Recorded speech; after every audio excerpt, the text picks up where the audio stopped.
जब से ये आए हैं इस मुल्क की माशी कत्ल हो चुका है।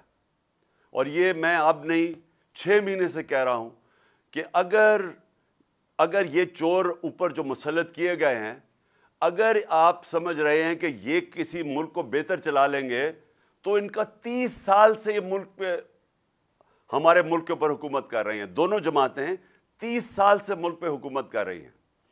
इनके 30 साल में मैं बार बार अपनी कौम को बताता हूं कि डॉक्टर इशरत हुसैन ने अपनी किताब में लिखा है कि जब से ये 2 ख़ानदान आए हैं 90 की दिहाई में, हिंदुस्तान भी हमारे से आगे निकल गया, बांग्लादेश भी हमारे से आगे निकल गया।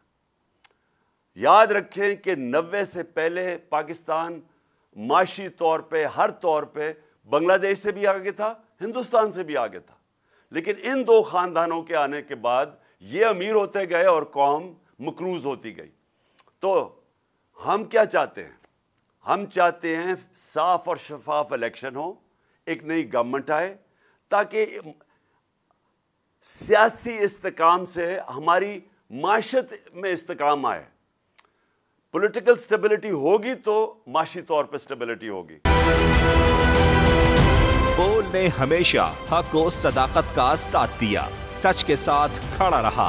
हम हैं मिसाल अब्र, मगर इस हवा से हम डर कर सिमट ही जाएंगे, ऐसे भी हमने। बड़ी मुश्किलात, बड़े बड़े चैलेंजेस है उसकी आदत, डरा रहा है मेरी फितरत, डरा नहीं हूँ मैं, और ये ईमान की ताकत की वजह से। सहाफत पर जब भी कड़ा वक्त आया, सिर्फ बोल खड़ा रहा। इंशाल्लाह अल्लाह बेहतर करेगा, हक बातिल पे गालिब आके रहेगा। बोल को है जरूरत अवाम के दुआओं की, इज़हार आज़ादी के लिए, पाकिस्तान के लिए। सब्सक्राइब करें और बेल दबाएं ताकि कोई खबर रह न जाए।